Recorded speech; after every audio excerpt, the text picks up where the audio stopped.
الحمد للہ رب العالمین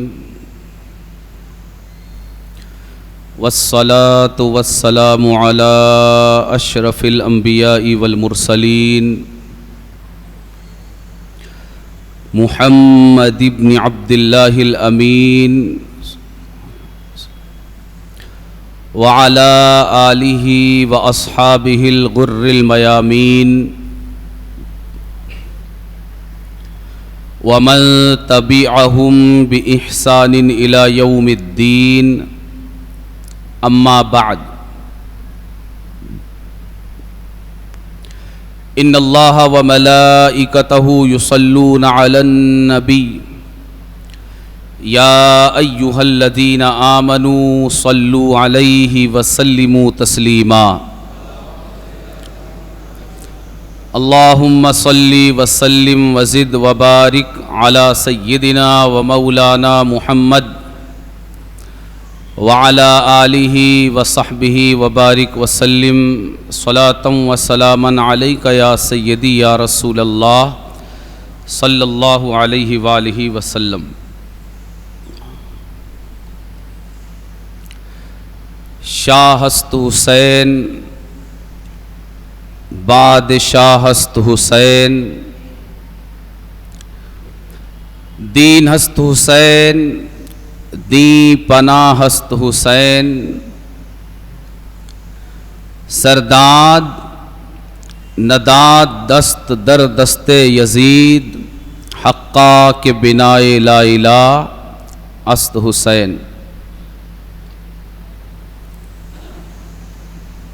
بفضلہ تعالی اللہ تبارک و تعالی نے ایک بار پھر کرم فرمایا اور اپنی عنایتوں سے سرفراز فرماتے ہوئے یہ موقع عطا کیا کہ ذکر اہل بیت اور ذکر حسین اور تذکرہ کربلا کے حوالے سے ہم اس کے گھر میں جمع ہوں اور اس کا ذکر کریں، اس کے حبیب مکرم صلی اللہ علیہ وآلہ وسلم کا ذکر کریں، اس کے محبوبان بارگاہ اور مقبولان بارگاہ کا تذکرہ کریں، اور تذکرہ یوں کرنے کی کوشش کریں کہ وہ تذکرہ ہمارے لیے، ہمارے ایمان کے لیے، ہمارے عقیدے کے لیے، ہمارے اعمال اور ہمارے معمولات کے لیے تربیت کا اور پرورش کا اور ان میں کمال پیدا کرنے کا ذریعہ بنے۔ آپ کو پتہ ہے کہ یہ محفلیں جو ہیں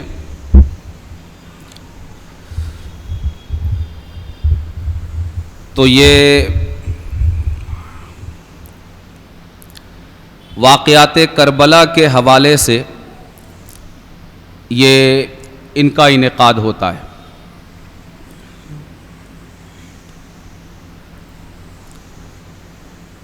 اور بالعموم ایک خاص منہج اور ایک خاص طریقے پر اس کو مرتب کیا جاتا ہے کہ جس میں توحید کا تذکرہ آ جائے، رسالت کا تذکرہ آ جائے، اور اسی طرح پھر خلفائے اربعہ سرکار سیدنا صدیق اکبر، سرکار سیدنا فاروق اعظم، سرکار سیدنا عثمان غنی، سرکار سیدنا مولا علی رضوان اللہ تعالی علیہم اجمعین،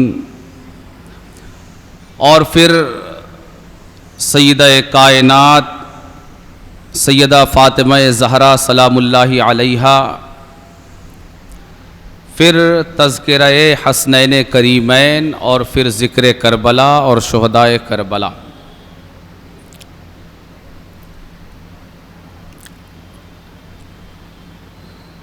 واقعات کو دیکھنے کے دو طریقے ہیں۔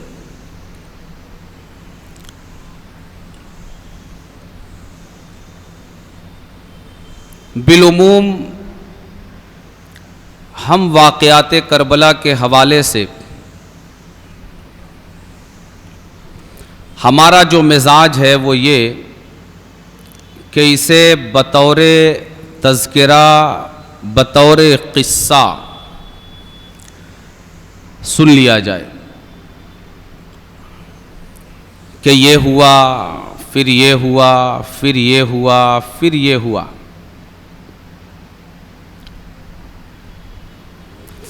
کسی بھی واقعے کو سننے کا ایک طریقہ یہ بھی ہو سکتا ہے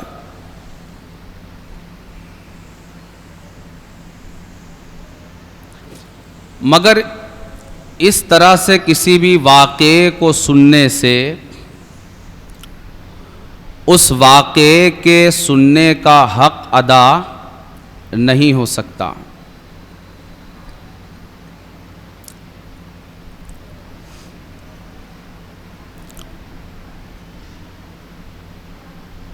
ایک واقعہ سننا یہ ہے کہ ایک مردہ نظریے سے واقعے کو دیکھنا، اور ایک نظریہ یہ ہے کہ اسے زندہ نظریے سے دیکھنا۔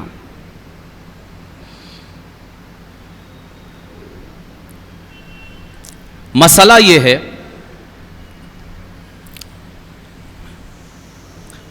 کہ ہماری جماعت اہل سنت والجماعت اس کا علمی گراف سمجھتے ہیں، علمی سطح، سننے کی سطح۔ کسی بھی مشاعرے میں آپ جاتے ہیں تو شاعر کیسا شعر آپ کو سناتا ہے؟ جو شعر آپ کو سمجھ میں آئے، اور شاید تقریروں کے حوالوں کی بنسبت آپ مشاعرے کے حوالے سے اس بات کو زیادہ آسانی سے سمجھ سکیں کہ ہمارے مشاعروں سے اب علمی شعر جس میں ایک معنویت ہوتی ہے وہ چیز ختم ہو گئی۔ سطحی اشعار کہ جن کے اندر کوئی خاص معنی نہیں ہوتا، ہاں ایک دھن ہوتی جن کا کہنے والا کوئی بامرتبہ شاعر بھی نہیں ہوتا، اسے ہم گویہ کہہ سکتے ہیں۔ بسا اوقات ایسا ہوتا ہے کہ اسٹیج پر بیٹھے بڑے بڑے شعراء جو اپنے فن کے امام ہوتے ہیں، وہ کہیں پیچھے گوشے میں پڑے رہ جاتے ہیں، اور وہ جس نے اپنا تخلص لگا کر کسی اور سے اشعار کہلوا لیے، کچھ پیسے دے کر اپنے نام کا تخلص لگا کر کسی اور سے اشعار کہلوا لیے، مگر اس کی آواز اچھی ہے، لحن اچھا ہے، انداز اچھا ہے، آواز کا زیر و بم اور نغمگی اچھی ہے، وہ اس تجربہ کار اور استاد شاعر سے کہیں زیادہ کامیاب مشاعرہ پڑھ کے مشاعرہ جیت لے جاتا ہے۔ اور اس روش نے پھر ہمارے مشاعروں کو کہاں پہنچایا وہ آپ کو پتہ ہے۔ تو مشاعروں کے تعلق سے تو یہ فرق آپ کو آسانی سے سمجھ میں آ جاتا ہے، مگر دینی جلسوں کے تعلق سے اس فرق کو سمجھنا یہ بڑا مشکل ہے، اس لیے کہ آپ دینی جلسوں میں ایک تقدس لے کر جاتے ہیں، ایک طرح کا۔ حد یہ ہو گئی ہے کہ اگر اردو کا کوئی جملہ بول دیا جائے نا تو سوچنا پڑتا ہے کہ آپ میں سے کتنے لوگ اس کو سمجھ پائیں گے اور کتنے لوگ نہیں سمجھ پائیں گے. یعنی ایک چیز یہ ہوتی ہے نا کہ آدمی کسی زمانے میں نرسری میں ہے, پھر کے جی میں گیا, پھر کے جی فرسٹ میں, سیکنڈ میں, پھر فرسٹ میں گیا, سیکنڈ میں گیا, تھرڈ میں گیا, فور, یعنی اس کی ترقی ہوتی جا رہی ہے. اس قوم کی ترقی کب ہوگی علمی میدان میں؟ یعنی بولنے والوں کے لیے وہ دن کب آئے گا جب وہ اپنی کرسی پر بیٹھ کر یہ اطمینان رکھ سکیں گے کہ ہاں اس قوم کا علمی شعور بیدار ہو چکا ہے. اب اس سے کسی حد تک علمی گفتگو, فکری گفتگو کی جا سکتی ہے. آپ کو پتا ہے کہ گفتگو کے میدان میں واقعات سنانا یہ بالکل ابتدائی مرحلہ ہے. آپ کو یاد ہوگا کہ آپ جب چھوٹے ہوں گے تو آپ کی دادیاں, آپ کی نانیاں آپ کو قصے سنایا کرتی ہوں گی. یاد ہے؟ کتنے لوگوں کو یاد ہے؟ قصے سنایا کرتی تھی. تو وہ کام جو ہماری دادیاں اور ہماری نانیاں کرتی تھیں, اگر آج ہم 20, 30, 40, 50, 60, 70 سال کے ہونے کے بعد بھی اگر ہم وہی توقع اپنے اسٹیج سے بولنے والے خطیب سے رکھتے ہیں کہ وہ ہمیں قصہ سنائے اور کہانی سنائے اور واقعہ سنائے, تو پھر ہمیں اپنے بارے میں اور اپنی جماعت کے علمی اور شعوری لیول پر ہمیں ماتم کرنے کے علاوہ کوئی اور چارہ نہیں ہونا چاہیے کہ ہم آج بھی اگر واقعات کو بطور واقعہ ہی سننا چاہتے ہیں. بات سمجھ میں آ رہی ہے؟ قصے ہمیشہ یہ سلانے کے لیے سنائے جاتے ہیں. بچپن میں ہماری دادیاں اور نانیاں جو ہمیں قصے سناتی ہیں وہ ہمیں جگانے کے لیے نہیں. جب ہمیں رات کو نیند نہیں آ رہی ہوتی, جب ہم چیخیں مار کر رو رہے ہوتے ہیں, ہماری مائیں ہمیں لوریاں سناتے ہوئے پریشان ہو جاتی ہیں, گود میں لے کر ٹہلتے ٹہلتے تھک جاتی ہیں, ہم سو نہیں پاتے, تو پھر ہماری دادیوں اور نانیوں کے حوالے ہمیں کر کے یہ کہا جاتا ہے کہ انہیں قصے سنائے جائیں. پھر ہم وہ قصے سنتے سنتے اور کہانیاں سنتے سنتے سو جاتے ہیں. اور وہی مرحلہ ہمارے ساتھ آج تک لگا ہوا ہے اور ہم قصے سن سن کر سو رہے ہیں. کربلا یہ سلانے کے لیے واقع نہیں ہوا,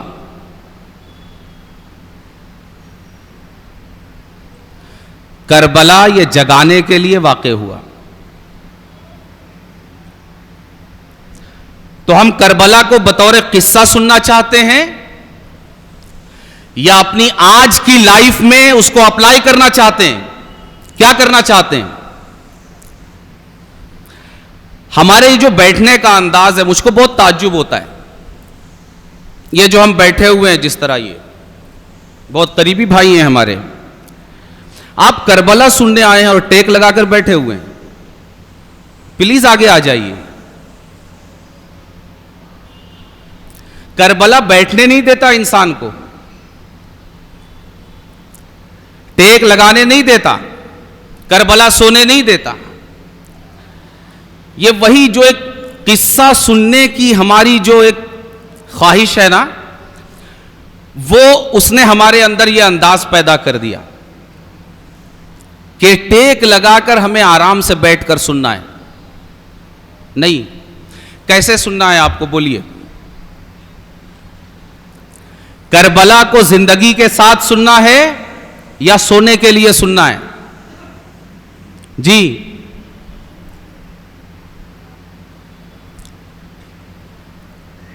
کنواں پانی سے بھرا رہے, آپ ساری زندگی اس کی تعریف کرتے رہیے کہ اس کنویں میں بہت پانی ہے, بہت ٹھنڈا ہے, بہت میٹھا ہے, لیکن اگر آپ ڈول ڈال کر اس کنویں سے پانی نکال کر اگر آپ اپنے آپ کو سیراب نہیں کرتے تو آپ سے بڑا بے وقوف کوئی نہیں. جی ہے کہ نہیں ایسا؟ بولیے نا. آپ کے گھر میں کنواں ہو لیکن آپ کی نسلیں پیاسی مر جائیں، یہ عقل مندی کی بات ہے؟ عقل مندی کی بات یہ ہے کہ جب کنواں گھر میں موجود ہے تو اس سے پانی نکال کر اپنی پیاس بجھائی جائے.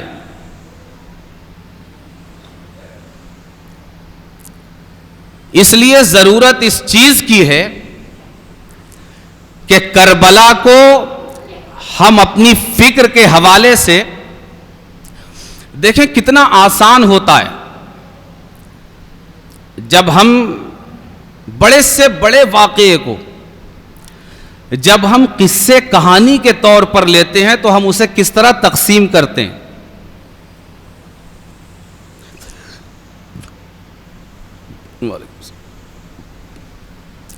کہ کربلا کے 10 دن ہیں.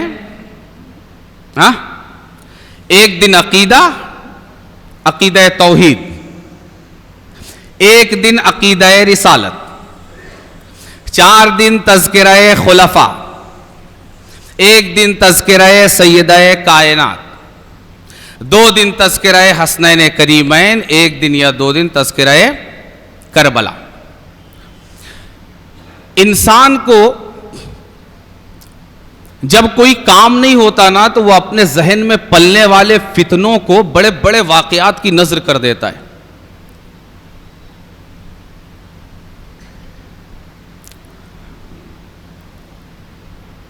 کربلا یہ اتنا عظیم واقعہ ہے کہ جس نے تاریخ کا دھارا موڑ دیا. یہ جملہ تو آپ نے سنا ہوگا، مگر کیسے موڑا؟ کیسے موڑا؟ اس کو آپ نے سمجھا نہیں. کیوں؟ اس لیے کہ ہم نے ہمیشہ کربلا کو بطور ایک قصہ اور بطور واقعہ سننے کی کوشش کی. تو اس کو ہمیشہ یاد رکھیے کہ کربلا یہ سلانے والا کوئی واقعہ اور قصہ نہیں ہے، بلکہ یہ سوتے ہوئوں کو جگانے والا واقعہ ہے. اور اسے ہمیں اس طرح سننے کی کوشش کرنی چاہیے کہ یہ دور ہو رہے کسی ڈرامے کا حصہ ہمیں نہ لگے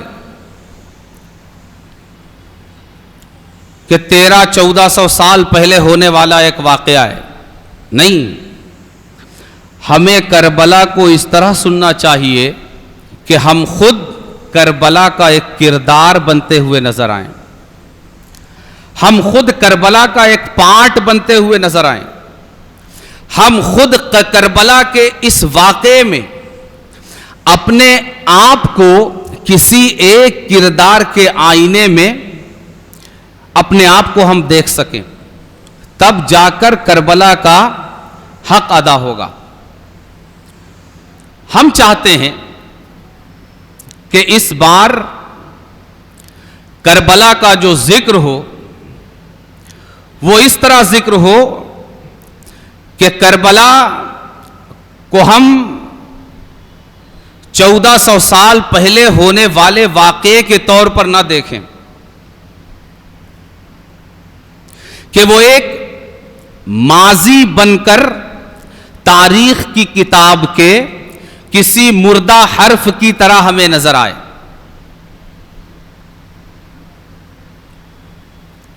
بلکہ وہ ماضی حال بن کر ہمارے کردار پر اثر انداز ہو. ہم اسے ماضی سے اٹھائیں اور اپنے حال اور اپنے پریزنٹ پر اس کو اپلائی کرنے کی کوشش کریں کہ ہم کس طرح اپنے ماحول میں کربلا پیدا کر سکتے ہیں. ہم کس طرح کربلا سے اپنی زندگی کے لیے سبق حاصل کر سکتے ہیں،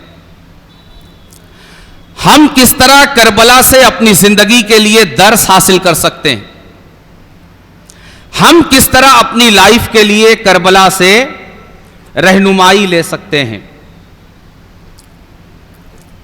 اور آپ یاد رکھیے کہ کربلا کو صرف ماضی کی کسی تاریخ کے طور پر اگر ہم نے سنا تو پھر کربلا کے ساتھ ہم سے زیادہ مذاق کرنے والا اور ہم سے بڑا مذاق کرنے والا کوئی اور نہیں ہے کہ کوئی گردنیں کٹا کر اپنی جان دے دے، کسی کا لاشا خاک و خون میں تڑپے، کسی کی تکا اور بوٹیاں کر دی جائیں، کسی کے سر انیوں پر چڑھا دیے جائیں، کسی کو کفن کے لیے کپڑے اور دفن کے لیے زمین نصیب نہ ہو، اور کوئی ان واقعات کو سن کر اپنے کان کی لذت افزائی کرے اور اس کو لذت دے، تو اس سے بڑا مذاق کیا ہو سکتا ہے؟ اور کربلا پر اس سے بڑا ظلم کیا ہو سکتا ہے؟ اس لیے کربلا کو زندگی کے ساتھ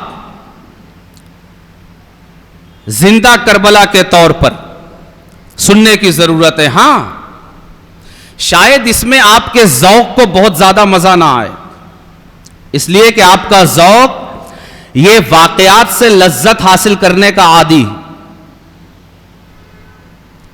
بات سمجھ میں آ رہی ہے؟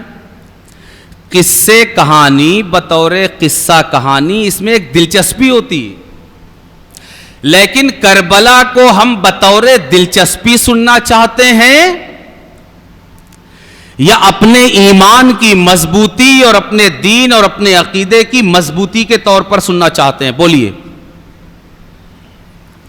مجھے اس سے فرق نہیں پڑتا کہ کتنے لوگ سننے آئیں گے،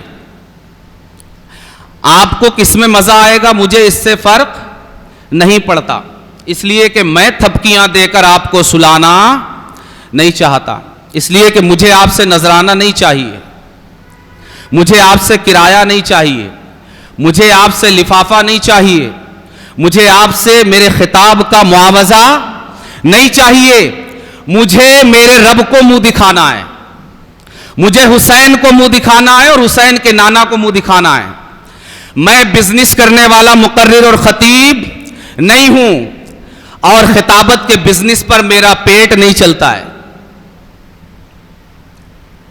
میں یو پی اور بہار اور مہاراشٹر کے مختلف علاقوں سے آ کر 1 گھنٹے کے 25 اور 30 ہزار روپے اپنی خطابت کی تقریر اور خطابت اور تقریر کا معاوضہ لے کر آپ کو آپ کے حال پر چھوڑ کر واپس جانے والوں میں سے نہیں ہوں۔ اس لیے آپ کو کس میں مزہ آتا ہے؟ آپ کہاں بھیڑ لگاتے ہیں؟ آپ تو تماشوں میں بھی بھیڑ لگا لیتے ہیں، تو آپ کی بھیڑ کا کیا ہے؟ آپ کی بھیڑ کی مجھے کوئی فکر نہیں۔ آپ اگر بندر لے کر کوئی نچائے تو آپ وہاں دین کی باتوں سے زیادہ بھیڑ لگا لیں گے، آپ کی بھیڑ کا کیا ہے؟ مسلمانوں سے بڑا تماش بین کون ہے آج؟ مسلمانوں سے بڑا بے شعورہ کون ہے آج؟ مسلمانوں سے بڑا بے فکرہ کون ہے آج؟ مسلمانوں سے بڑا بے حس کون ہے آج؟ مسلمانوں سے بڑا مستقبل سے آنکھیں بند کر کے شتر مرغ کی نیند سونے والا کون ہے آج؟ اور مسلمانوں میں بھی میں جب مسلمان کہتا ہوں تو اہل سنت والجماعت کہتا ہوں۔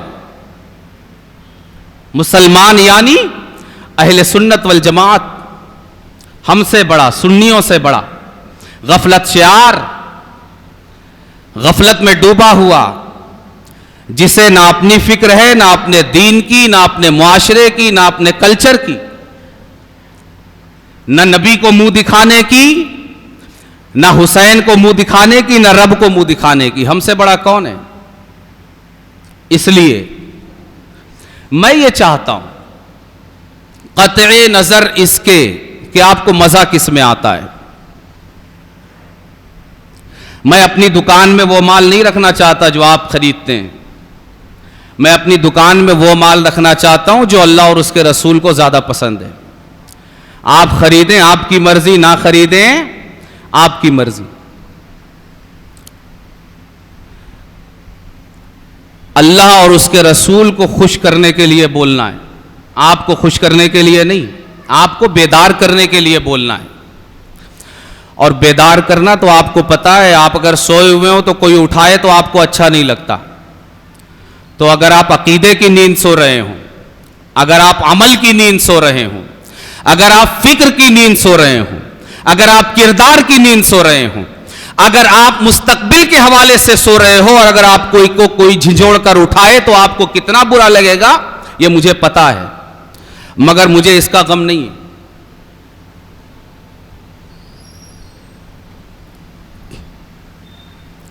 اس لیے ہمیں کربلا کو اس طرح سننا ہے کہ کربلا کو اپنے حال کے ساتھ ریلیٹ کرنا ہے اور اس کو جوڑنا ہے کہ صرف یہ تاریخ نہ لگے، ایک زندہ کردار لگے.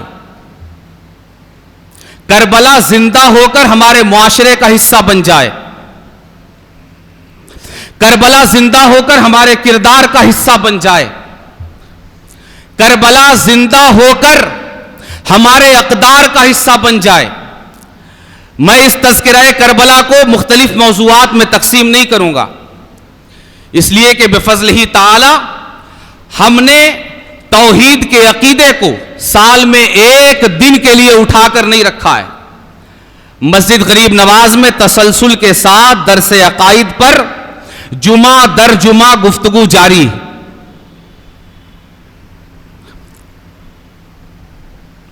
ذات خدا وحدہ لا شریک کے تعلق سے عقائد، ذات رسالت کے تعلق سے عقائد، اور اس کے علاوہ اسلام کے دیگر بنیادی عقائد کے تعلق سے گفتگو مسجد غریب نواز کے جمعوں میں سلسلہ وار اس کے حوالے سے جاری.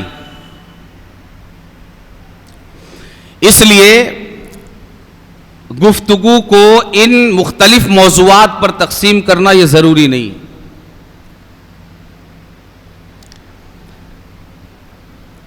اگر رب نے توفیق دی تو 10 دن کربلا پر گفتگو کریں گے انشاءاللہ. اور کربلا کو 1400 سال پرانے ماضی سے نکال کر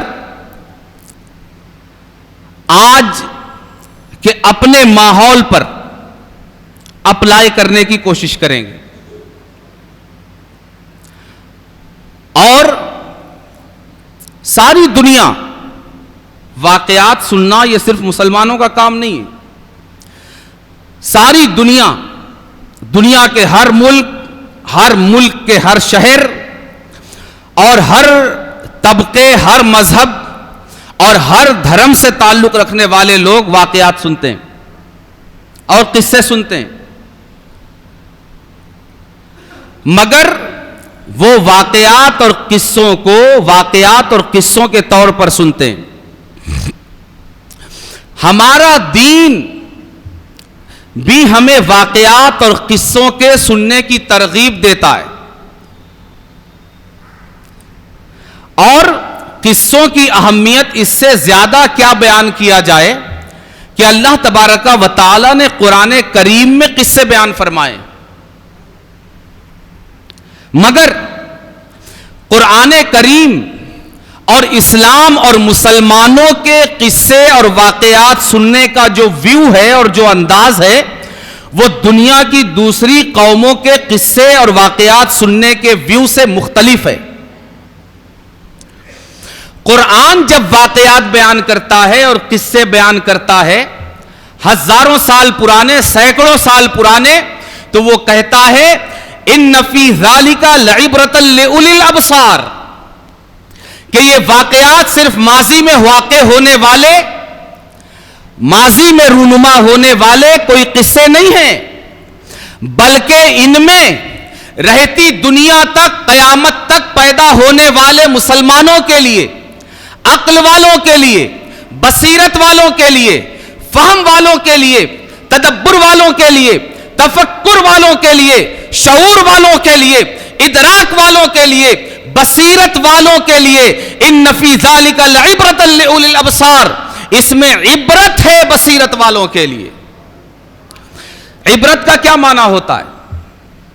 عبرت کا یہ معنی نہیں ہوتا کہ کسی واقعے کو بطور واقعہ سن کر اور کانوں کی لذت حاصل کر کے سو لیا جائے، نہیں۔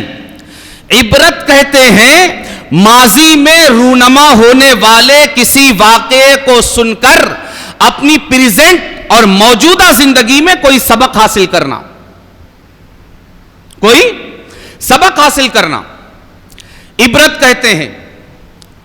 آپ روزانہ اپنے بڑوں سے سنتے ہیں، بیٹا یہ کام نہیں کرنا، اس نے یہ کام کیا تھا تو ایسا ہو گیا تھا۔ سنتے ہیں؟ نہیں سنتے؟ سنتے ہیں نا کہ اس نے یہ کام کیا تو ایسا ہو گیا۔ کیا مطلب؟ کیا آپ کے والد، آپ کی والدہ یا گھر کا کوئی بھی بڑا اگر آپ کو نصیحت کرتے ہوئے کوئی یہ کہتا ہے کہ بیٹا یہ کام مت کرو، اس راستے پر مت جاؤ، اس جگہ پر مت جاؤ، اس کی صحبت میں مت رہو، اس کے ساتھ مت اٹھو بیٹھو، یہ کام مت کرو، یہ مت کھاؤ، یہ مت پیو، اس کا کیا مقصد ہوتا ہے؟ اگر آپ کو کوئی کہے کہ بیٹا زہر مت پیو، یا نیچے آ جاتے ہیں، اگر آپ سے کوئی کہے کہ بیٹا سگریٹ مت پیو، کیا مطلب ہوتا ہے؟ بس یہ ایک بات ہے، سن کے اسے ٹال دیا جائے؟ کیا مطلب ہوتا ہے؟ سگریٹ مت پیو، کیوں؟ فلاں نے پیا تھا، اس کو کینسر ہو گیا تھا۔ کیا بس یہ ایک دردناک حکایت ہے کہ سگریٹ پینے سے کینسر ہو جاتا ہے، بس بات ختم ہو گئی؟ آپ کیا سمجھتے ہیں اس سے؟ اگر آپ کا کوئی بڑا یا کوئی ڈاکٹر یا کوئی ذمہ دار اگر آپ کو سگریٹ پینے سے منع کرتا ہے اور وہ یہ کہتا ہے کہ سگریٹ مت پیو، فلاں پیتا تھا اس کو کینسر ہو گیا تھا، کیا مطلب ہے اس کا؟ بس سن کے بات ختم کر دی جائے؟ نہیں، یہ بات ہوئی نا، اب اس کا ریفلیکشن آپ کے اوپر یہ ہونا چاہیے، اس کا اثر آپ کے اوپر یہ ہونا چاہیے کہ آپ اس سے عبرت حاصل کریں، نصیحت حاصل کریں اور سبق حاصل کریں۔ وہ سبق کیا ہوگا؟ کہ اس نے سگریٹ پیا تھا، اس کو سگریٹ پینے سے کینسر ہو گیا، اس کا ریفلیکشن اور اس کا اثر ہم پر یہ ہونا چاہیے کہ مطلب ہمارے بڑے ہم سے یہ کہنا چاہتے ہیں کہ اس سے یہ عبرت حاصل کرو کہ اگر تم بھی پیو گے تو تم کو بھی کینسر ہو جائے گا۔ یہی مطلب ہے نا؟ یہی مطلب ہے۔ تو ہماری عام زندگی میں اس طرح کی باتوں کا یہ مقصد ہے کہ اس سے اثر حاصل کیا جائے۔ یہ ایک معمولی سی چیز ہے۔ تو کربلا جیسے واقعے کو یہ کیسے ہو سکتا ہے کہ ہم صرف سنیں اور وہ ہمارے کردار اور ہمارے اخلاق اور ہماری زندگی پر ریفلیکٹ نہ کرے؟ یہ ہو سکتا ہے؟ ایک بال بھی اگر ہم اٹھا کر دیوار سے مارتے ہیں نا تو وہ دیوار سے ٹکرا کر واپس ہمارے پاس آتا ہے۔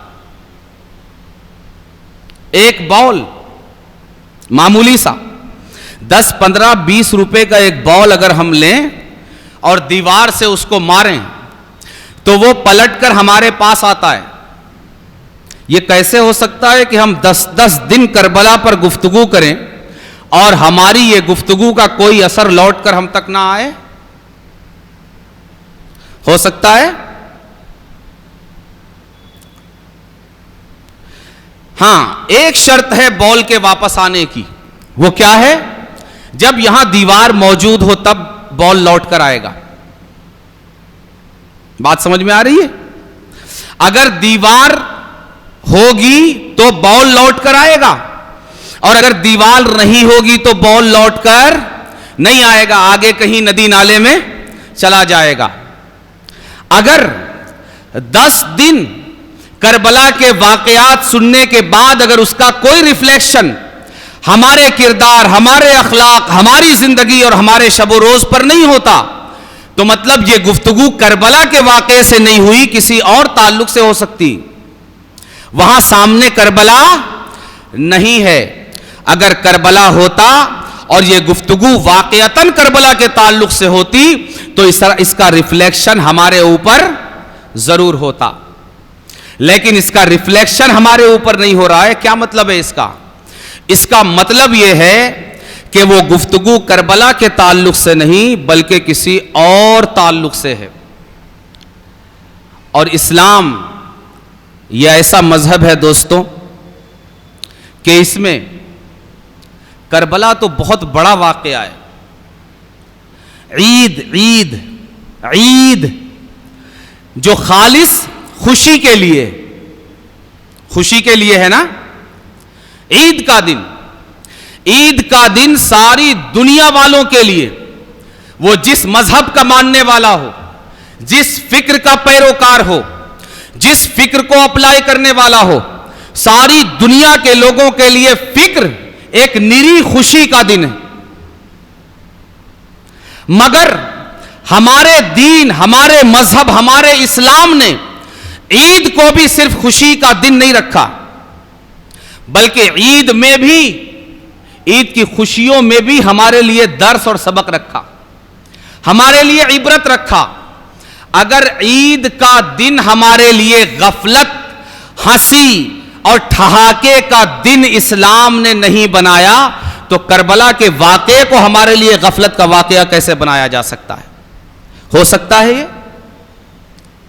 جی آپ دیکھیے, آپ کی عیدیں, آپ عید الفطر کو دیکھیے کہ عید الفطر میں رب نے کتنا بڑا سبق رکھا آپ کے لیے, کتنا بڑا سبق رکھا. آپ نے کبھی غور کیا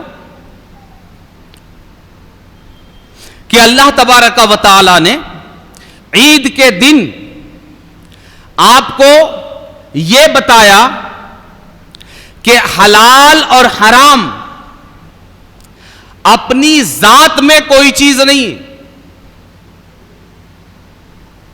بلکہ حلال وہ ہے جس کو تمہارا رب حلال کہے, اور حرام وہ ہے جس کو تمہارا رب حرام کہے. اور اگر تم نے اس کو پوری طرح فالو کر لیا, اس پر عمل کر لیا, تب تمہارے لیے عید ہے. آپ رمضان میں دیکھیے کیا کرتے ہیں. رمضان میں اللہ تبارک و تعالی عام دنوں کی روٹین کو یکسر بدل دیتا ہے. ہماری وہ روٹی جو حلال کمائی سے خریدے ہوئے گیہوں سے پیسے ہوئے آٹے کے ذریعے حلال کوشش کی, حاصل کی ہوئی آگ پر پکانے کے بعد حلال طریقے سے کھانے پر بھی اللہ نے پابندی لگا دی. ہمارے گھر میں برتن میں جو چاول ہے حلال ہے, جو گوشت ہے وہ حلال ہے, جو سبزی ہے وہ حلال ہے, جو دال ہے, جو روٹی ہے, جو چاول ہے وہ کیا ہے؟ حلال ہے. مگر ہمارے رب نے کہہ دیا کہ رمضان کے دنوں میں تم کو نہیں کھانا. اب کیا ہوا؟ اس چاول کے حلال ہونے کے باوجود کھانا کیا ہو گیا؟ حرام. اس دال کے حلال ہونے کے بعد کھانا کیا ہو گیا؟ بولیے نا بھائی, بات سمجھ میں آ رہی ہے؟ بات سمجھ میں آ رہی ہے تو گفتگو میں شریک ہوں. ٹھیک ہے, یہ رٹا رٹایا کوئی خطاب نہیں ہے, اس کو شریک ہونا ہے, ہم کو سمجھنا ہے. مجھ کو بھی سمجھنا ہے اور آپ کو بھی سمجھنا ہے. تو بولیے حرام ہوا کہ نہیں؟ حلال بھی حرام ہو گیا. گوشت حلال تھا مگر رمضان کے دنوں میں جب رب نے حرام کر دیا تو حرام ہو گیا. اب جب تک سورج ڈوبے گا نہیں کیا ہوگا؟ حرام. جیسے ہی سورج ڈوبے گا چاول وہی ہے اور برتن بھی وہی ہے, گوشت وہی ہے اس کا برتن بھی وہی ہے, روٹی وہی ہے اس کا برتن بھی وہی ہے, دال وہی ہے اس کا برتن بھی وہی ہے, مگر اب حلال ہے یا حرام؟ کیوں؟ فرق کیا ہوا؟ جب چاول اب بھی وہی, گوشت اب بھی وہی, دال اب بھی وہی, روٹی اب بھی وہی, فرق کیا ہوا؟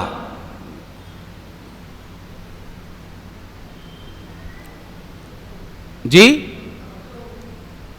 رب کے حکم کا. جی رب کا حکم آ گیا, اب کھاؤ بس. جو کھانا حلال تھا کھانا اب کیا ہو گیا؟ جو حرام تھا اب کیا ہو گیا؟ حلال ہے نا. اب رب نے عید کے دن وہی بتایا عید الفطر میں کہ ہاں تم نے رمضان بھر بندہ ہونے کا حق ادا کیا. یعنی تم نے رمضان بھر یہ بتایا کہ مولا تیرے بندے ہیں چاول کے نہیں, تیرے بندے ہیں روٹی کے نہیں, تیرے بندے ہیں گوشت کے نہیں, تیرے بندے ہیں دال کے نہیں. مولا دال تو رمضان کے دن میں بھی پڑی ہوئی تھی, چاول تو رمضان کے دن میں بھی رکھا ہوا تھا, گوشت تو رمضان کے دن میں بھی رکھا ہوا تھا, روٹیوں سے ہمارے برتن تو رمضان کے دن میں بھی رکھے ہوئے تھے. مولا کچھ نہیں تھا تو تیری اجازت نہیں تھی, تیری اجازت نہیں تھی تو روٹی تھی, تیری اجازت نہیں تھی چاول تھا, تیری اجازت نہیں تھی گوشت تھا, تیری اجازت نہیں تھی دال تھی, تیری اجازت نہیں تھی, سب کچھ تھا. مگر مولا تیری اجازت نہیں تھی تو سب کچھ تھا مگر ہم نے کسی چیز کی طرف نہیں دیکھا, صرف تیرے حکم کی طرف دیکھا. مولا تیرا حکم ہے تو نے کہا نہیں, مولا تیری اجازت ہے تو نے کہا نہیں. مولا جب تو نے کہا نہیں تو ہم نے نہ چاول کو ہاتھ لگایا, نہ دال کو ہاتھ لگایا, نہ روٹی کو ہاتھ لگایا, نہ گوشت کو ہاتھ لگایا. مگر مولا یہی چاول, یہی دال, یہی روٹی اور یہی گوشت کے بھرے ہوئے برتن ہم دن بھر انتظار کرتے رہے. کس کا؟ کیا چاول کچا تھا؟ کیا روٹی کچی تھی؟ کیا گوشت کچا تھا؟ کیا دال میں کنی تھی؟ نہیں مولا, انتظار صرف تیرے حکم کا تھا. جیسے ہی سورج ڈوبا تو نے حکم دیا کہ تمہارے برتن جو دن بھر بھرے ہوئے تھے میرے حکم کے انتظار میں تم نے نہیں کھایا, اب میری اجازت ہے تم کھاؤ.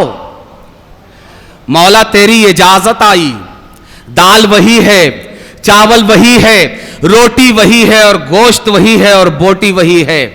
مولا انتظار صرف تیرے فرمان کا تھا. رب عید کے دن کہتا ہے بندوں یہ 1 مہینہ تم نے بندگی کی حقیقت کو سمجھنے کی کوشش کی.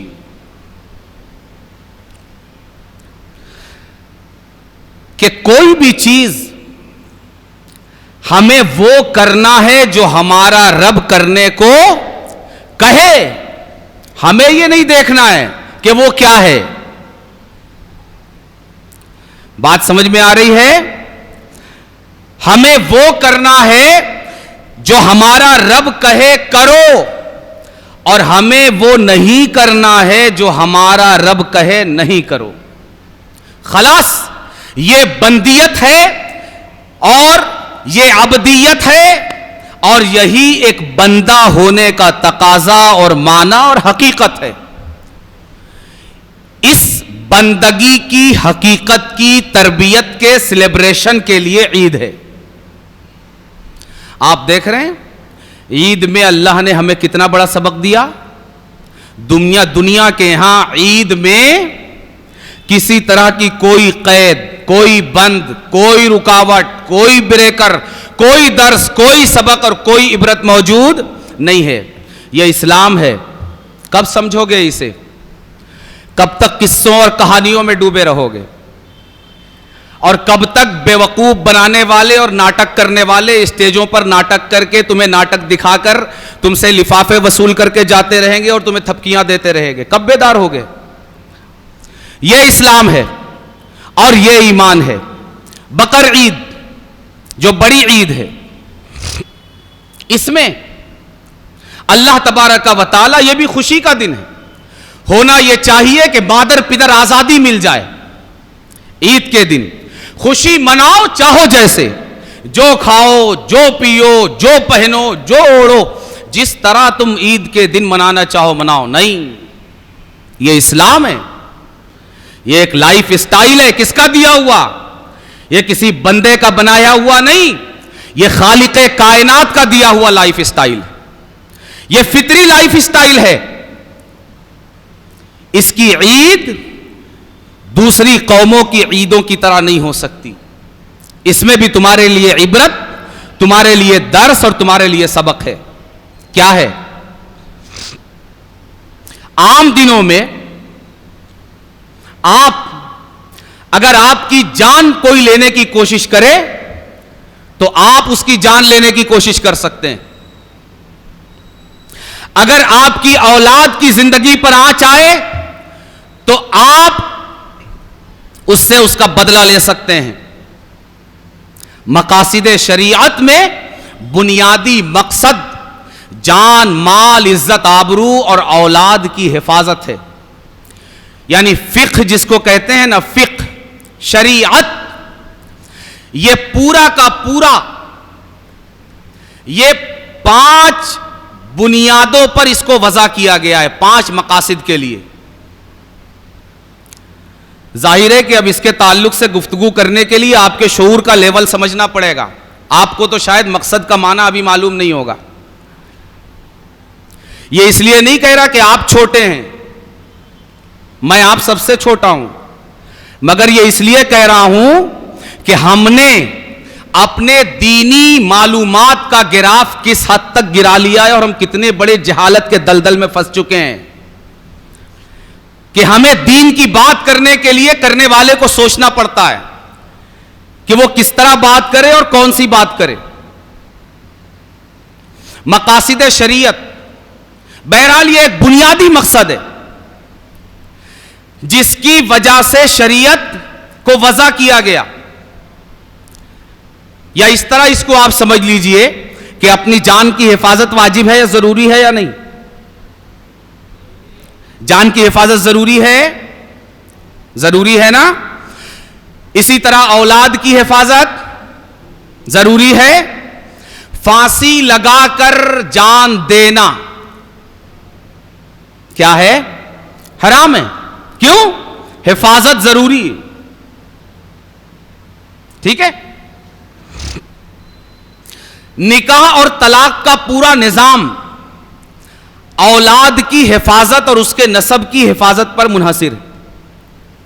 بہرحال اپنی جان بچانا یہ ضروری ہے، اتنا تو آپ سمجھ پا رہے ہیں. اولاد کی جان بچانا ضروری ہے، اتنا بھی آپ سمجھ پا رہے ہیں. مجھ کو یہ بتائیے کہ جب اولاد کی جان بچانا یہ ضروری ہے، بقر عید میں، یہ بقر عید کس کی یادگار ہے؟ سیدنا ابراہیم خلیل اللہ اور سیدنا اسماعیل ذبیح اللہ علی نبینا و علیہم الصلاۃ والسلام کی. بھائی آپ کہتے ہو اولاد کی جان بچانا ضروری ہے، یہاں ایک نبی اپنی اولاد کو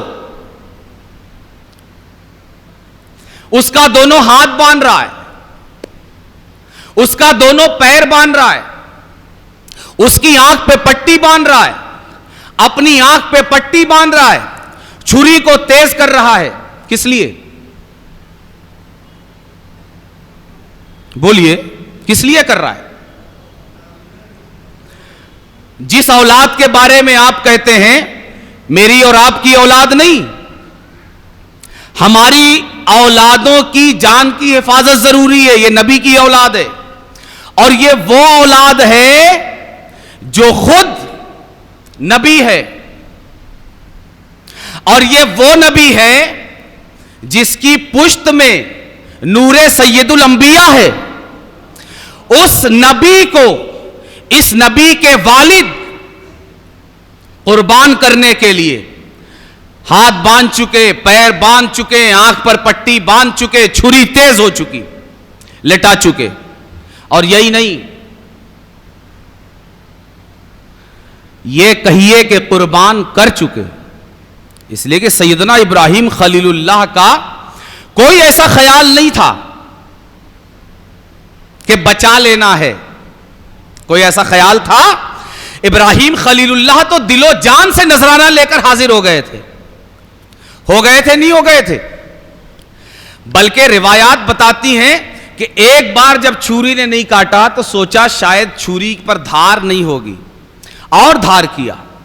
پھر چلایا, نہیں کاٹا, شاید ابھی بھی چھری پر دھار نہیں ہوگی, اور گھسا اور رگڑا, پھر چلایا. تو ابراہیم خلیل اللہ تو قربانی لے کر حاضر ہو گئے تھے. مجھ کو بتائیے, ہم جیسے نکموں ناکاروں کو آج تو پتا ہے کہ اولاد کی جان بڑی قیمتی ہے, اس کو بچانا ضروری ہے. کیا ابراہیم خلیل اللہ کو پتا نہیں تھا؟ بولیے, پتا نہیں تھا. مگر رب نے معیار بدل دیا کہ ابراہیم بیٹے کو قربان کرنا ہے. بقر عید اسی کی یاد دلانے کے لیے عید بنائی گئی. عید, اس عید میں یہ یاد کرو کہ اولاد کی جان کی حفاظت کرنا ہے یا نہیں. اس میں تمہاری سوچ کا کوئی کام نہیں ہے. جہاں میں کہوں قربان کرو وہاں کرنا ضروری, اور جہاں میں کہوں حفاظت کرو وہاں حفاظت کرنا ضروری. یعنی مولا, اولاد تیری دی ہوئی ہے, تو کہے کہ حفاظت کرنا ضروری تو ہم اپنی جان دے کر حفاظت کریں گے, اور اگر تو کہے قربان کرنا ضروری تو ہم ہاتھ پیر باندھ کر تیری بارگاہ میں قربان کریں گے. یہ عید کا کانسیپٹ اسلام میں ہے. یہ اسلام ہے, یہ اسلام. سنیت کا نعرہ, پھر اس کے اندر مسلک در مسلک کا نعرہ. اسلام تو سمجھو, اسلام تو سمجھو, اپنے دین کو تو سمجھو, اپنے ایمان کو تو سمجھو. یہ کب سمجھو گے؟ یہ اسلام ہے, یہ رب کا دیا ہوا لائف اسٹائل ہے. دوستوں, اگر اسلام کی دی ہوئی عید غفلت پیدا نہیں کرتی, سمجھ رہے ہو؟ اسلام کی دی ہوئی عید اگر غفلت پیدا نہیں کرتی, اپنے اندر درس رکھتی ہے, سبق رکھتی ہے, عبرت رکھتی ہے, تو یہ کیسے ہو سکتا ہے کہ کربلا کے میدان میں نبی الانبیاء, رسول رسولاں, پیغمبر آخر الزماں کے لاڈلے نواسے 72 جانثاروں کے ساتھ خون میں اور خاک میں تڑپ جائیں, ان کی تکہ اور بوٹیاں کر دی جائیں, اور ہم سن کر اور تبرک کھاتے ہوئے, منہ میٹھا کرتے ہوئے نکل کے چلے جائیں؟ ہو سکتا ہے؟ ہمارے تصور میں کربلا کیا ہے؟ یہی نا, 10 دن بڑا اہتمام کرنا ہے. کیا اہتمام کرنا ہے؟ ایک اچھے سے ناٹکیے کو اسٹیج پر لا کر بٹھانا ہے, جو اچھا ناٹک کر سکے. اچھے ڈائیلاگ باز کو لا کر اسٹیج پر بٹھانا ہے, جو ڈائیلاگ مار سکے, جو کربلا کی حقیقت کو اپنے ڈائیلاگ میں چھپا سکے. اور پھر جو پیسے والے ہیں ان کی یہ تیاریاں ہوتی ہیں کہ اچھا تبرک کا انتظام کرنا ہے, میٹھے کا, کہ لوگ میٹھا منہ کر کے تبرک کے لیے لڑ کے, جھگڑ کے, ہاتھا پائی کر کے اپنے گھر جائیں اور کربلا کے مقصد کو ملیا میٹ وہی کر دے جہاں انہوں نے سنا ہے. یہی کرنا ہے نا کربلا کے ساتھ. امام حسین کی قربانیوں کا یہی مقصد ہے. نہیں دوستوں، یہ کچھ اور ہو سکتا ہے، اسلام نہیں ہو سکتا.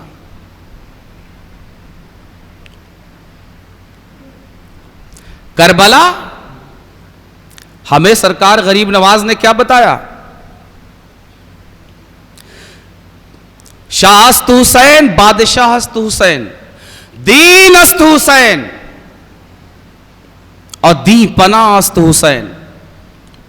اخیر میں فرمایا کہ بنائے لا الہ است حسین، لا الہ کی بنیاد ہے حسین.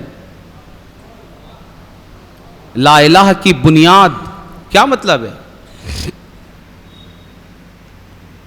تھوڑا سا سنجیدہ ہونے کی ضرورت ہے، تھوڑا سا اپنے سننے کے ذوق کو بلند کرنے کی ضرورت ہے. یہ وہ کتھا ہوتی ہے، وہ ہندوؤں کے یہاں کیا ہوتا ہے؟ کتھا کیا بولتے ہیں اس کو؟ کتھا مانے کیا ہوتا ہے؟ بولیے نا، کسی کو مانا ہے، مانا معلوم ہے کتھا کا؟ کتھا کا مانا، کتھا مانے کہانی.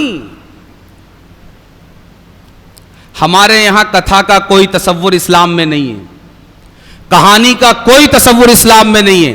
یہاں حقیقت ہی حقیقت ہے، سچائی ہی سچائی. اور کربلا اسی لیے کہانی نہیں، واقعہ ہے. کربلا کی کہانی نہیں کہتے، کیا کہتے ہیں؟ کربلا کا واقعہ. واقعے کا کیا مطلب ہے؟ اگر آپ کو اردو سے ذرا بھی ربط ہے تو آپ کو اس کا معنی معلوم ہونا چاہیے. واقعہ یعنی وہ جو واقع ہوا ہے ریئل میں. یہ گڑا ہوا واقعہ نہیں ہے، یہ کانوں کو لذت دینے کے لیے کوئی گڑا ہوا قصہ نہیں ہے، کوئی بنائی ہوئی کہانی نہیں ہے. 72 نوجوانوں نے جب اپنا خون راہ خدا میں بہایا ہے تب کربلا واقعہ بنا ہے. اس لیے کربلا کو صرف کانوں کی لذت مت بناؤ، مذاق مت کرو کربلا کے ساتھ. کربلا سچائی ہے، اسے سچائی رہنے دو اور اسے اپنی زندگی میں، اپنی سچی زندگی میں سچائی بناؤ. اپنے کردار کا حصہ بناؤ، اپنے اخلاق کا حصہ بناؤ. اور حقیقت یہ ہے کہ ہم جس کردار میں جی رہے ہیں، میں آپ کو جو کچھ بھی بولوں میں اس میں آپ کے ساتھ کھڑا ہوں. اس کو یاد رکھیے، میں ساہوکار، میں آسمان سے ٹپک کر نہیں آیا ہوں. ہمیں کربلا کے واقعات سننے کا حقیقت میں جب میں غور کرتا ہوں تو مجھ کو نہیں لگتا کہ ہمیں کربلا کے واقعات سننے کا حق ہے. کیوں؟ وجہ کیا ہے اس کی؟ کوئی ایک بار آپ کو سمجھائے، آپ اس کی بات پر عمل کر لیں، ٹھیک ہے. دوبارہ سمجھائیں، عمل کر لیں، ٹھیک ہے. سہبارہ سمجھائیں، عمل کر لیں، ٹھیک ہے. یہاں تو ہمیں 50 سال سے سمجھایا جا رہا ہے. امام حسین گردن کٹا کے آج سمجھا رہے ہیں کہ نہیں ہم کو؟ امام حسین گردن کٹا کے، بھائی کس کے لیے کٹایا؟ کس کے لیے؟ اپنے لیے، اپنی اولاد کے لیے. ہاں تو دین کہاں ہے؟ دین کوئی فزیکل چیز ہے؟ دین کہاں رہتا ہے بتائیے نا. دین کا ایڈریس کیا ہے؟ دین کہاں بستا ہے؟ دین کہاں رہتا ہے؟ دین کا مقام اور مکان کہاں ہے؟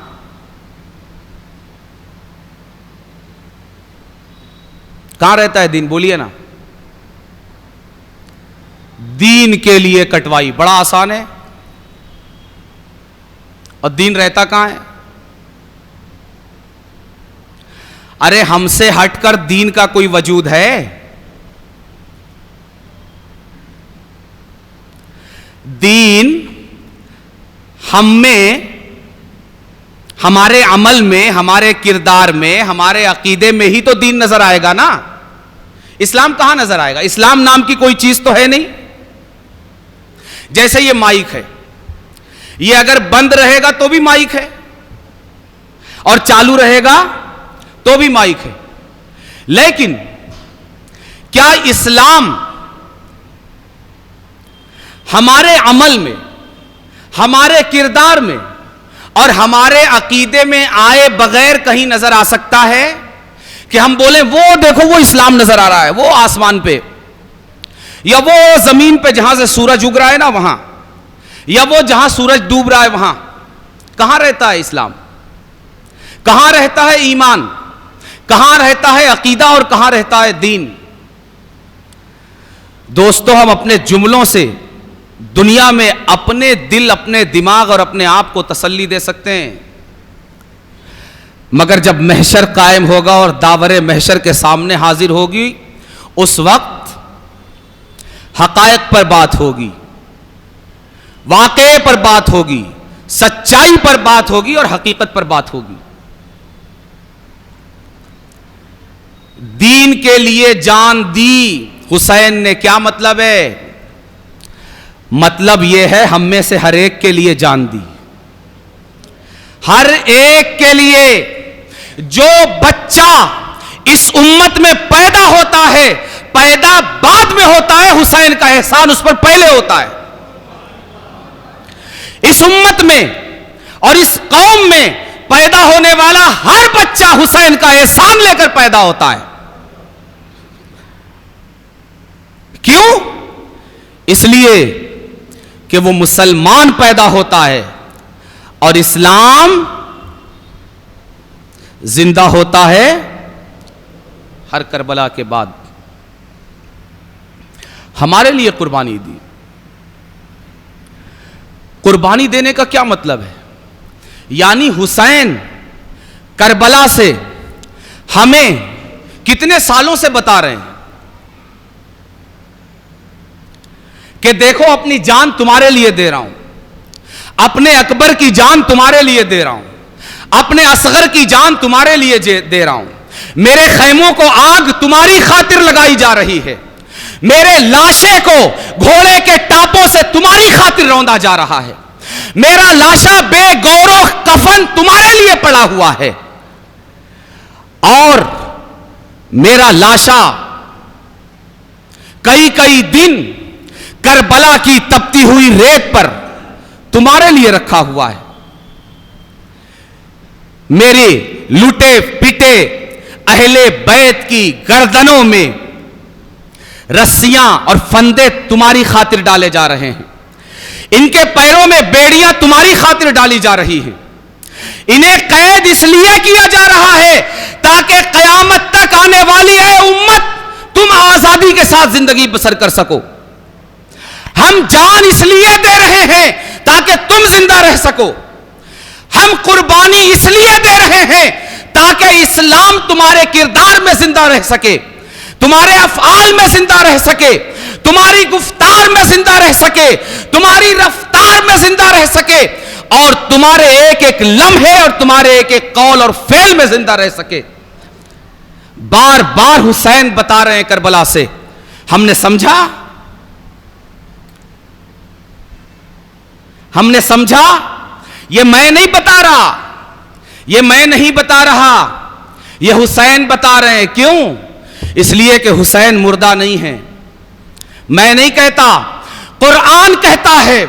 قرآن نے حسین کے لیے اور رب کی راہ میں مارے جانے والوں کے لیے اس کائنات کی زندگی اور موت کے طے کیے ہوئے پیمانوں کو یکسر بدل کر رکھ دیا. دنیا کہتی ہے دل حرکت کر رہا ہو تو زندہ، دل حرکت بند کر دے تو مردہ. دنیا کہتی ہے بدن میں حرکت ہو تو زندہ، بدن میں حرکت نہ ہو تو مردہ. دنیا کہتی ہے اگر بدن گرم ہو تو زندہ، بدن ٹھنڈا ہو جائے تو زندہ. قرآن کہتا ہے اجی حرکت نبض کرے یا نہ کرے، دل دھڑکے یا نہ دھڑکے، بدن گرم ہو یا ٹھنڈا، وَلَا تَقُولُوا لِمَن يُقْتَلُ فِي سَبِيلِ اللَّهِ أَمْوَاتٌ، اے اللہ کی راہ میں مارے جانے والوں کی نبض چیک مت کرو، ان کا دل مت دیکھو، ان کے بدن کی حرارت مت دیکھو، بس ایک چیز دیکھو کہ جان میرے لیے دی ہے یا نہیں۔ اگر جان میرے لیے دی ہے تو تمہاری میڈیکل سائنس کے سارے اصول کو کنارے رکھ کر بستے میں ڈال کر کنارے ہو جاؤ۔ میں جان کا پیدا کرنے والا رب کہتا ہوں، وَلَا تَقُولُوا لِمَن يُقْتَلُ فِي سَبِيلِ اللَّهِ أَمْوَاتٌ۔ نبض ٹھنڈی ہو گئی، دل نے دھڑکنا بند کر دیا، بدن ساکت ہو گیا، خون کی روانی بند ہو گئی، بدن ٹھنڈا پڑ گیا، پھر بھی خالق موت و حیات کہتا ہے، ممیت اور محیی رب کہتا ہے، لا تقولوا لمن يقتل فی سبیل اللہ اموات، جو میری راہ میں مارے جائیں انہیں مردہ مت کہو، بل احیاء، بلکہ یہ زندہ ہیں۔ تو ہم کیا مانیں گے؟ ہمارا عقیدہ کیا بنا؟ ہمارا عقیدہ یہ بنا، حسین کیا ہیں؟ زندہ۔ علی اکبر کیا ہیں؟ علی اصغر کیا ہیں؟ حر کیا ہیں؟ اور کربلا کے سارے شہید کیا ہیں؟ زندہ۔ جب زندہ ہیں تو وہ کربلا سے ہمیں بتا رہے ہیں کہ یہ ساری قربانیاں کس کے لیے ہیں؟ تمہارے لیے، بطور مجموعی نہیں، یہ یہاں سے گننا شروع کرو، یہ ان کے لیے بھی، پرٹیکولر ان کے لیے۔ حسین کربلا سے کہتے ہیں پرٹیکولر تمہارے لیے، پرٹیکولر تمہارے لیے، پرٹیکولر تمہارے لیے، ایک ایک سے حسین کہتے ہیں کہ تم میں سے ایک ایک کے لیے ہم نے اپنی جان دی ہے۔ کیوں؟ اس لیے کہ جہاں جہاں جس کے پاس ایمان کا خزانہ ہے، وہاں وہاں اس کے لیے حسین کی قربانی۔ اس لیے ہم گھروں میں اپنے بستروں میں منہ چھپا کر حسین کی قربانی کے احسان سے بچ نہیں سکتے، کہ اگر لحاف میں منہ ڈال دیا تو حسین کی قربانی سے بچ گئے، اور حسین کا ہم پر احسان نہیں، اور حسین نے ہمارے لیے قربانی نہیں دی۔ نہیں، حسین نے ہم میں سے ہر انڈیویجول کے لیے قربانی دی ہے، ہر انڈیویجول، ہر فرد کے لیے قربانی دی ہے۔ جب قربانی ہم سب کے لیے ہے، قربانی ہم سب کے لیے ہے، تو کیا صرف ان جلسوں کا حاصل جلیبی، لڈو، شربت اور بریانی ہوگا؟ بولیے، کسی کا لاشا تڑپ رہا ہو اور آپ جلیبی کھا کر اپنے منہ کو میٹھا کر کے گزر جائیں گے؟ جی، کھائیے جلیبی، کھائیے لڈو، سب کھائیے، مگر تھوڑا سا اتنا تو حساس بنیے کہ جس کے نام پر کھا رہے ہیں، جس کے نام پر کھا رہے ہیں، ارے کسی کے یہاں دعوت میں بھی جاتے ہو نا تو اس کو شکریہ بول کر نکلتے ہو، بھائی بہت شکریہ۔ حسین کو کیا بولتے ہو؟ کیا بولتے ہو حسین کو؟ تمہارا کیا رپلائی ہے حسین کے لیے؟ تمہارا کیا جواب ہے حسین کے لیے؟ کوئی جواب ہے؟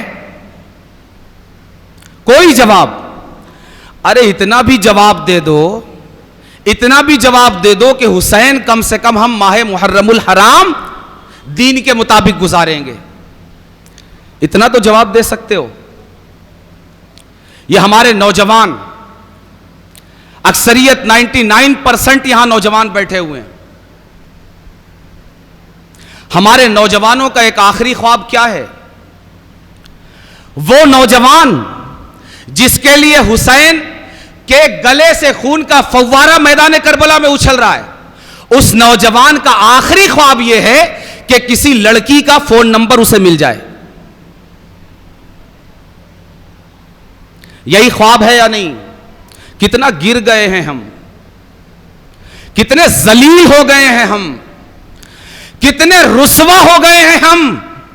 ہم ہندو نہیں ہیں, ہم پنجابی نہیں ہیں, ہم سکھ اور عیسائی نہیں ہیں, ہم یہودی نہیں ہیں, ہم مسلم نوجوان ہیں. تمہارا خواب صرف اتنا ہے؟ تمہاری امیدیں صرف اتنی ہیں؟ تمہارا مستقبل صرف اتنا ہے؟ تمہاری سوچ صرف اتنی ہے؟ تمہاری راتوں کی نیند کا مقصد صرف اتنا ہے؟ تمہاری سانسوں کا مقصد صرف اتنا ہے کہ ایک لڑکی کا نمبر تمہیں مل جائے؟ تف ہے تمہاری جوانی پر, تف ہے تمہاری زندگی پر, تف ہے تمہاری سانسوں پر. تم نے یہی بدلہ دیا تمہارے نبی کو ان کے نواسوں کی جان کی قربانیوں کا. تمہیں حق ہے اپنے آپ کو مسلمان کہنے کا, تمہیں حق ہے اپنے آپ کو مسلمان کہنے کا. لڑائی کا بازار تو تم نے حسین کے نام پر بڑا گرم کر لیا. کالے کپڑے پہننا ہے کہ ہرے کپڑے پہننا ہے, یہ نعرے لگانا ہے کہ وہ نعرے لگانا ہے. ارے مقصد کی طرف تو آؤ.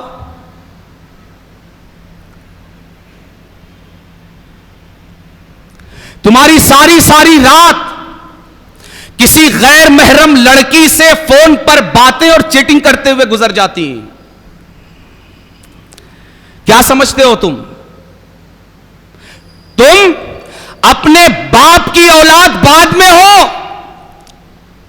تم اپنی ماں کی اولاد بعد میں ہو, تم رسول اللہ کی امت اور اللہ کے بندے پہلے ہو. تم نے کبھی یہ احساس کیا اگر رب تمہیں پیدا کرنا نہ چاہتا کیا تمہارا باپ تمہیں پیدا کر سکتا؟ کیا تمہاری ماں کی کوکھ سے تم جنم لے سکتے؟ تم نے یہ حقیقت کیوں فراموش کر دی؟ کیوں بھول گئے؟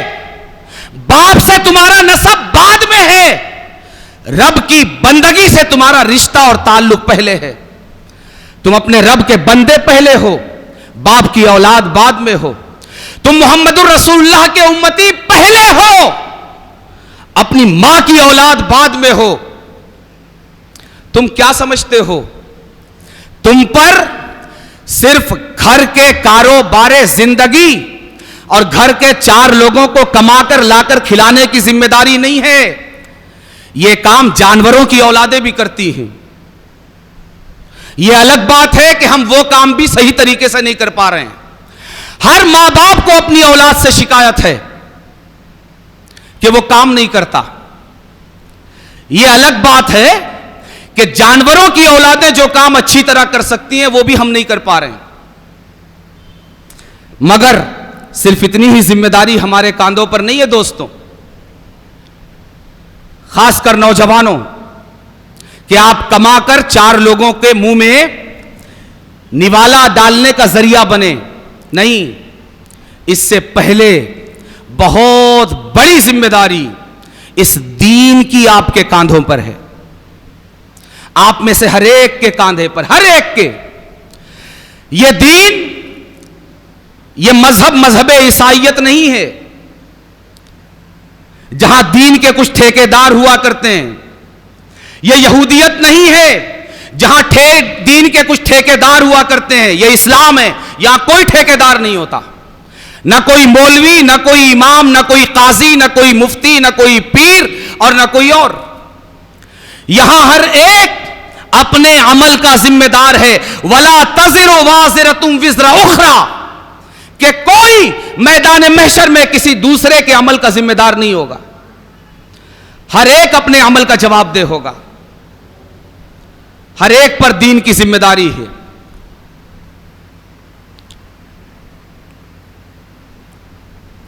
آپ پر صرف اتنی ذمہ داری نہیں ہے کہ آپ کسی طریقے سے کمانے لائق ہو جائیں اور 4 لوگوں کی کفالت کر لیں. نہیں, یہ تو جانوروں کی اولادیں کر رہی ہیں. دنیا کے ہر دھرم اور ہر مذہب کے ماننے والوں کی اولادیں کر رہی ہیں. آپ کر رہے ہیں تو کیا تیر مار رہے ہیں. اسلام آپ سے بہت بڑی امید لگاتا ہے. اس دین کی آپ پر بہت بڑی امیدیں ہیں. نبی نے آپ سے بہت امید لگائی ہے. نبی نے آپ کے کاندھوں پر، نوجوانوں کے کاندھوں پر اس دین کو آگے پہنچانے کی ذمہ داری دی ہے.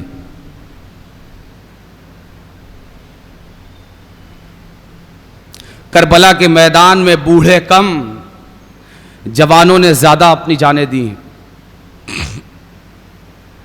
تمہاری خاطر، ہماری خاطر.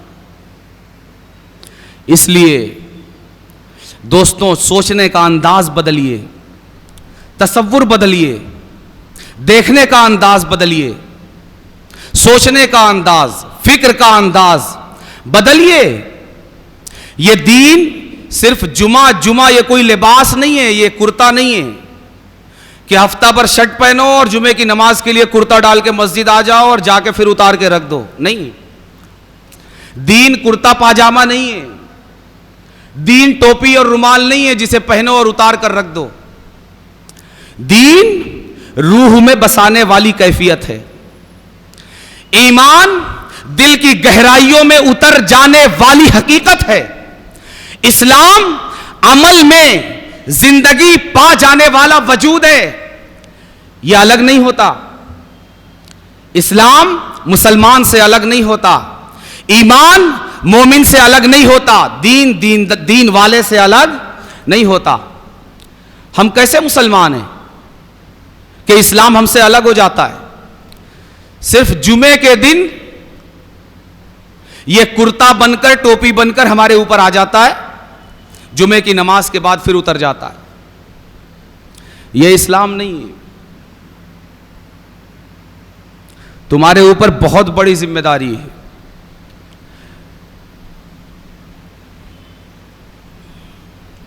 آج ہندوستان میں تم کتنی چیزوں کا رونا روتے ہو. پتہ ہے کتنا بڑا مذاق کرتے ہو، کس کے بیوقوف بنانے کی کوشش کر رہے ہو. کوئی مسئلہ سامنے آیا، تم کیا کرتے ہو؟ 10 گروپ میں 10 میسج ڈال دیا، تم سمجھتے ہو تمہاری ذمہ داری پوری ہو گئی. ایسے ہی کرتے ہو نا؟ ایسے ہی کرتے ہو. یہی ذمہ داری ہے ہماری دین کے حوالے سے. اللہ نے یہی کہا ہے کہ واٹس ایپ جب آئے گا اور واٹس ایپ گروپ جب کریٹ ہونے لگیں گے تو تم بس رات میں سوتے ہوئے یا صبح 12 بجے 1 بجے اٹھ کے 4 میسج 4 گروپ میں ڈال دینا، بس تم پکے مومن ہو. نہیں، یہ تم کتنا بڑا مذاق کر رہے ہو. کس کے ساتھ؟ خود اپنے ساتھ، اپنے دین کے ساتھ، اپنے گھر والوں کے ساتھ، اپنی پوری قوم کے ساتھ، اس پوری امت کے ساتھ. یہ میسج ڈالنے سے حق ادا نہیں ہوگا.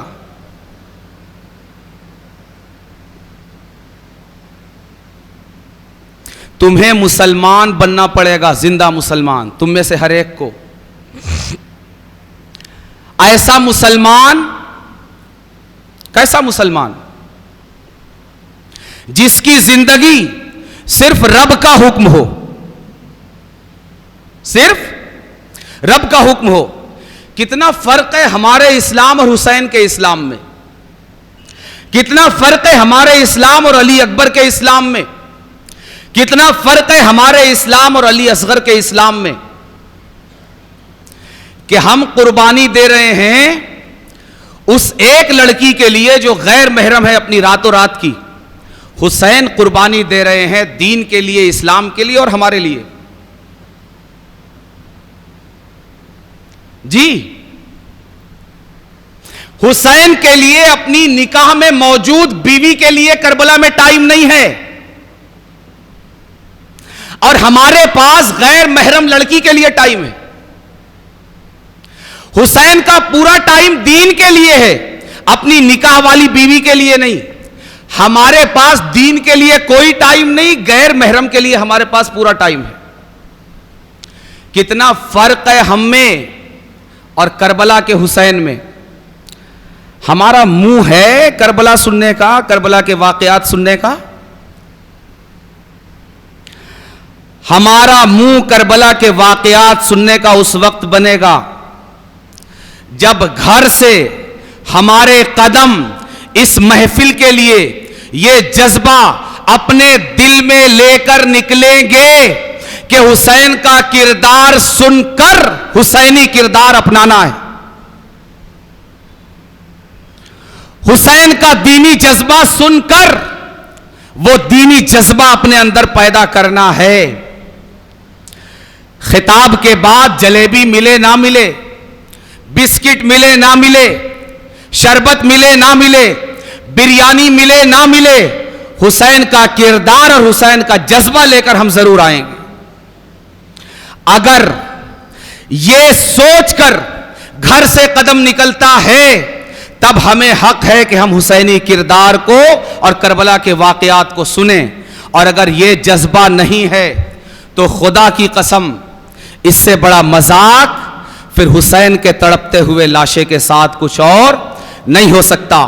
اللہ تبارک و تعالی کربلا کے ریگزار سے اٹھنے والے ایک ایک ذرہ ریت اور ایک ایک قطرے جسم حسین سے اٹھنے والے پیغام کو ہمارے دل و جان کا حصہ بنا دے، ہمارے کردار کا حصہ بنا دے، ہماری گفتار کا حصہ بنا دے، ہمارے اخلاق کا حصہ بنا دے، اور ہمارے ظاہر و باطن میں اسے پیوست کر کے ہمیں سچا پکا حسینی مسلمان بنا دے۔